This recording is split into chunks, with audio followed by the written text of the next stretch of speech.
Oh, hello, and welcome to another fun-filled edition of Adam's Music Box. So it was on this week in 1986 that 5150 by Van Halen went to number one, which vindicated a move that was very risky, because it's always risky when a band, particularly in the rock context, changes lead singers. And Van Halen was able to do it without losing any credibility or any success. And that is something very important. Now, there's several reasons for it. One of the reasons is that Van Halen, despite the fact that they had two incredibly charismatic vocalists, at the end of the day, they were a band that was all about composition and performance. They were a band that was built around the virtuosity of Eddie Van Halen.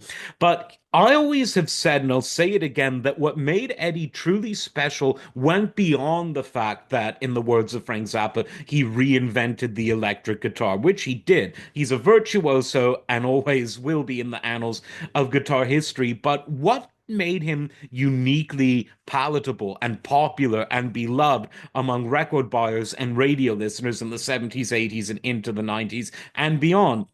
His songwriting.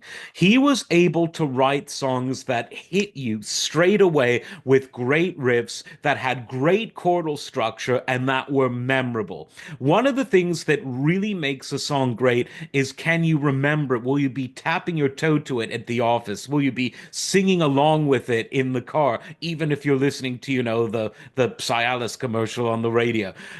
A song that sticks in your mind is a song that is musically successful, and a songwriter who's able to pull that off time and time again is a songwriter who is prolific. And Eddie Van Halen absolutely ticks those boxes. He is a prolific songwriter, and one of the things that Sammy Hagar's sort of broader ranging voice compared to David Lee Roth allowed him to do was branch out even further and write even more unique songs. Some of them were more harmonically complicated. He did a lot more ballads, which was something he always had in him. And don't forget, while all of the Van Halen music was in that hard rock idiom, Eddie Van Halen was really a pop artist composer.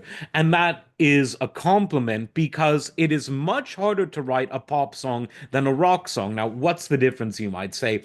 Not much, because a song is a song. But what makes, in my view, a great pop song is that it could be played in any sort of different arrangement, and the brilliance of the song would come through. You could slow it down, speed it up, play it on piano, play it on guitar, play it with a pop orchestra type of arrangement, play it in a jazz setting, play it folk style with just a guy on his strumming the chords on his acoustic guitar.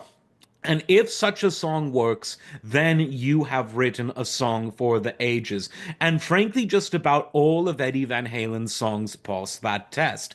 And so, one of the reasons they were able to survive after losing a highly charismatic lead singer is because the great secret of Van Halen wasn't in anything they were doing on stage. It's what Eddie did when he was alone, when he was writing his music. That said, I think that Sammy Hagar really extended the lifetime of Van Halen, because by 1984, you could look around and say, well, maybe this experiment with the vaudevillian lead singer did as much as it could without becoming repetitive. So why not bring in someone from a very different background, someone who was sort of rock and traditional roots Americana music through and through, as opposed to someone like David Lee Roth, who was sort of like a contrast to Eddie Van Halen. When Eddie was listening to Led Zeppelin and Robin Trower, David Lee Roth was listening to everything from Herbie Hancock to Glenn Miller to older vaudeville sort of Al Jolson type of music. And that contrast was really interesting.